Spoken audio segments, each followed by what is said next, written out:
আমি দোকানে কাজ করতেছি, কাজ করার পর দেখতেছি মানে একটা আওয়াজ হয়েছে গাড়ি অ্যাক্সিডেন্টের। আওয়াজ হওয়ার পরে এদিকে দূরে গিয়ে দেখতেছি মানে গাড়ি একটা যেটা অ্যাক্সিডেন্ট হয়েছে, টাকা গাড়ি যেটা অ্যাক্সিডেন্ট হয়েছে এটা পশ্চিম পাশে আছে, আর ওদেরকে মানে মায়েরা আরেকটা মানে বাসার আলতার মধ্যে মানে ফেলে দিছে। তিনজন মানে গাড়ির নিচে, গাড়িটা ভেঙে গেছে একদম।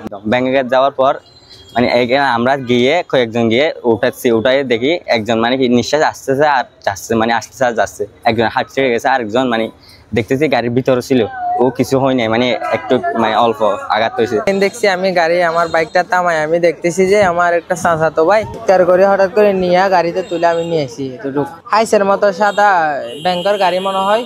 তিনজন আহত হয়েছে, একজনের হাত ছিঁড়ে গেছে, আরেকজন মাথা ফাটি গেছে, হাতে ব্যথা পাইছে। হাইসটা পিছন থেকে মারি দিছে, ফিরানোর সময় পিছন থেকে এসে মারি দিছে। সদর হাসপাতালে বাইরে হয়ে দেখি আমাদের এলাকার কয়েকজন ভাই ব্রাদার, আমি ওনার সাথে জিজ্ঞেস করলাম কি হয়েছে, বলতেছে এলাকাতে একটা গাড়ি অ্যাক্সিডেন্ট করছে। তো জিজ্ঞেস করতে দেখি ওই যে ফুলা তিনটা আমাদের এলাকারই।